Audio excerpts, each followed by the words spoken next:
Quizá usted recordará que en este espacio hace algunas semanas le comentábamos que el gobierno de México va a lanzar una campaña en contra de algunos videojuegos, esto porque dicen que pudiera tener una afectación en los niños y jóvenes, pero para hablar más a profundidad sobre este tema y ahora sí, con un especialista en psiquiatría, ya tenemos en la línea telefónica al médico cirujano con especialidad en psiquiatría, Manuel Santillana, a quien le doy la bienvenida a este espacio de noticias. ¿Cómo está, doctor? Muy buenos días. Muy buenos días. Oye, nada más para que no soy psiquiatra, digo, soy profesor de especialidad de psiquiatría, pero soy médico familiar y psicoterapeuta familiar, pues, ¿no? Para no confundir, pues, para hablar con claridad, pero igual, digo, participo con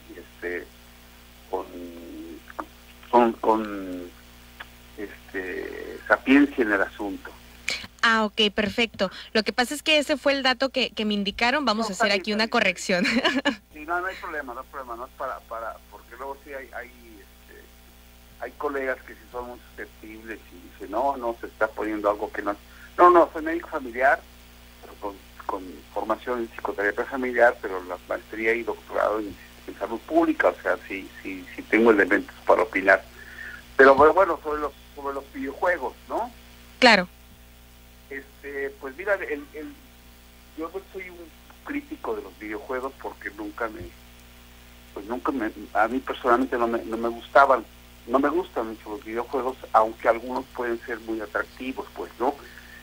Pero la idea fundamental es que se ha cuestionado mucho y se ha discutido mucho realmente si los videojuegos forman parte de un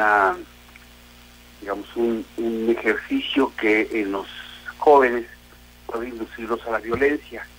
En general, la opinión crítica de la comunidad científica en salud mental, no solamente psiquiatras, sino también psicólogos, psicoterapeutas, es que sí hay una promoción de la violencia con algunos videojuegos, sobre todo algunos videojuegos que ya son muy realistas, donde se utilizan armas letales en el sentido de que son reproducciones de armas como las R-15 o los cuernos de chivo, cosas así, pues, ¿no? Entonces, y que los videojuegos son muy, digamos, muy reales, pues, ¿no? Uh-huh.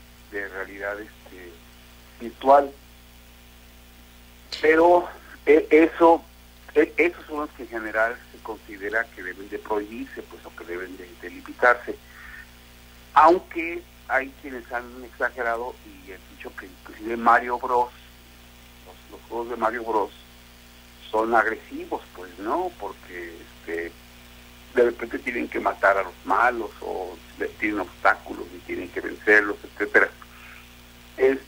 Pero en general la opinión científica que existe o prevaleciente en el ámbito es que en general no son problemáticos los videojuegos, ¿no? Siempre y cuando sean Mario Bros o estos juegos de construir y de hacer ahí. Pero ya los videojuegos estos virtuales de realidad aumentada en las que utilizan reproducciones de armas, eso sí se considera que tienen, pues son promotores de la violencia, ¿no?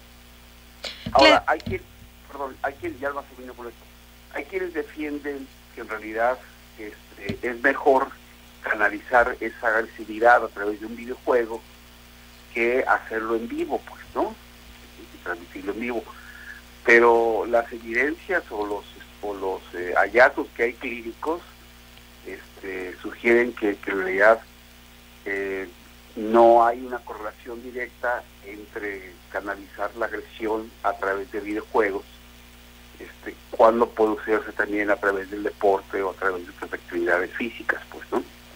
Así es, y en este caso, bueno, pues el gobierno de México habla de una campaña de comunicación nacional para hacer conciencia sobre el uso de videojuegos. No estamos hablando de una campaña que va a ser prohibicionista, simplemente de hacer conciencia, sobre todo los padres de familia, ¿no? Que muchas veces se le compran estos videojuegos a los niños, a las niñas, porque creen que es un juego, pero en realidad cuando vemos esos videojuegos, por ejemplo, que ya hablan de armas, que estamos hablando como puede ser un Call of Duty o que están hablando de zonas de guerra, en ese sentido, en la parte de atrás de los videojuegos aparece una leyenda que dice que es para mayores de edad. Sin embargo, pues actualmente los niños tienen acceso a todo eso y lo que se está viendo es una ola de una generación violenta a raíz de los videojuegos. En este caso podemos ver, por ejemplo, la otra parte, y es que actualmente a nivel mundial la industria de los videojuegos está generando muchísimo más dinero, incluso que la industria del cine. Estamos hablando de una industria multimillonaria, y ¿de dónde vienen? Pues obviamente del consumo de estos videojuegos,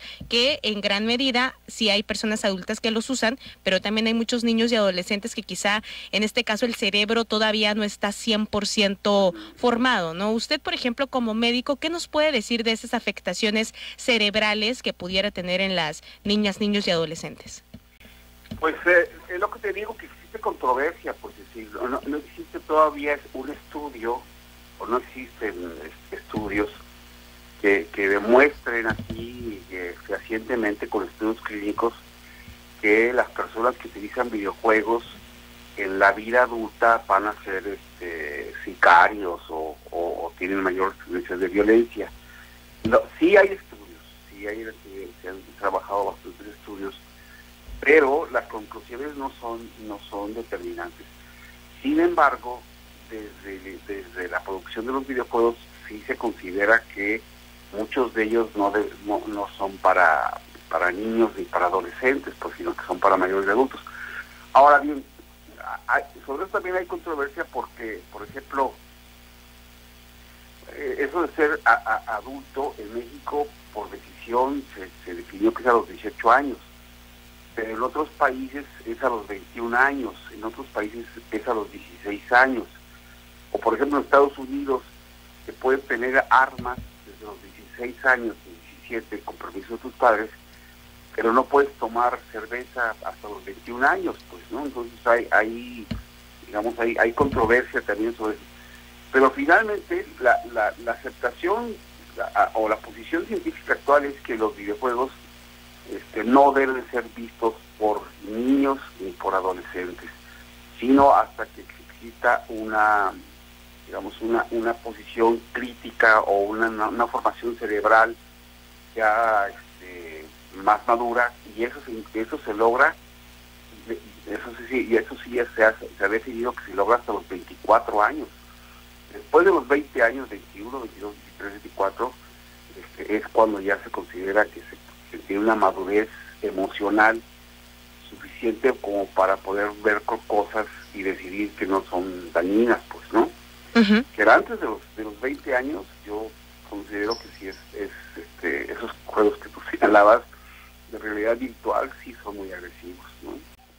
Así es. En el año 2021, en agosto del 2021, el Instituto Federal de Telecomunicaciones lanzó un estudio de conclusiones tajantes donde hablaba cómo presuntamente afecta el consumo tecnológico a niñas y niños. Y cuando hablo de consumo tecnológico, no solamente estamos hablando de videojuegos, sino también de los celulares, de los dispositivos móviles. Y se mencionaba en este estudio que pues es una parte que atenta contra los valores humanitarios como el respeto a la vida, a la dignidad humana. Y otro tema que ya digamos sería un poquito más técnico dice que trastoca los procesos de neurodesarrollo fundamentales. ¿A qué se refiere exactamente cuando hablamos de estos procesos de neurodesarrollo? Mira, son tres cosas fundamentales. Sobre eso sí hay varios estudios, además de los de violencia, sobre el uso de tecnologías y de pantallas. Entonces sí se sabe que existen tres elementos, tres partes o tres procesos donde afectan. Uno es la visión de la luz azul, que sí se sabe que trastoca los ritmos de sueño y de atención. O sea, las pantallas de los celulares producen una luz, lo que se llama luz azul, uh-huh, y que eso altera el ritmo del sueño, los ritmos circadianos. y produce problemas de insomnio, problemas de ansiedad. Eso sí se sabe y está demostrado, digamos, con hallazgos de imagenología cerebral y fisiología cerebral. Eso sí está demostrado primero. Lo segundo, los procesos de atención. Es decir, los niños ahora, o los adolescentes, al estar sujetos a los celulares, ya no tienen esos procesos de atención que teníamos nosotros con los aprendizajes humanos cara a cara, pues, ¿no? Uh-huh. Ahora existe una atención que está fijada en los celulares. Eso también se conoce y las repercusiones aquí son de tipo social. O sea, las personas o los jóvenes o niños ya no tienen la capacidad de relacionarse tan directamente cara a cara, porque su relación ahora es con un celular, pues, ¿no? Virtual, ajá. Sí. Y el tercer elemento tiene que ver con los procesos de socialización, con socialización y con actividad física, porque lo que sí se ha demostrado es que tremendamente que el uso del celular está relacionado con la obesidad, o sea, con los procesos de sedentarismo. Los niños ahora se mueven mucho menos. Había una broma que decía, en nuestros tiempos, las mamás decían, niño, ya vete a la casa, pues, ¿no? Uh-huh. Porque estábamos jugando afuera todo el tiempo. Y ahora las mamás dicen, niños, sal a la calle a jugar, pues, ¿no? Híjole, la verdad, ahora sí que parece un chiste, pero sí es anécdota. Pero es real. Y sí, entonces, eso sí una repercusión. Los tiempos de pantalla actuales se consideran que un niño está en un tiempo de pantalla actual 4 horas diarias. Pues. Muchísimo tiempo. Doctor, le agradezco nos haya orientado sobre este tema, nos haya dado, pues en este caso, su opinión como experto en el tema. Y bueno, vamos a ver qué es lo que pasa con esta campaña que va a lanzar el gobierno de México y también, pues como padres y madres de familia, poner atención a cuánto tiempo le dedican nuestros hijos a estos dispositivos y qué tipo también de contenido consumen. Muchísimas gracias, doctor Manuel Santillana. Pues muchas gracias a ti, y nomás recomendar, hay unas recomendaciones que sí existen actualmente de supervisar por los padres el tiempo de pantalla, ¿no?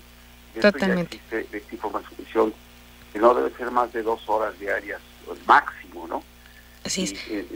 No en la noche, y supervisar todos los contenidos. Totalmente. Muchísimas gracias y un saludo. Gracias, doctor, muchísimas gracias.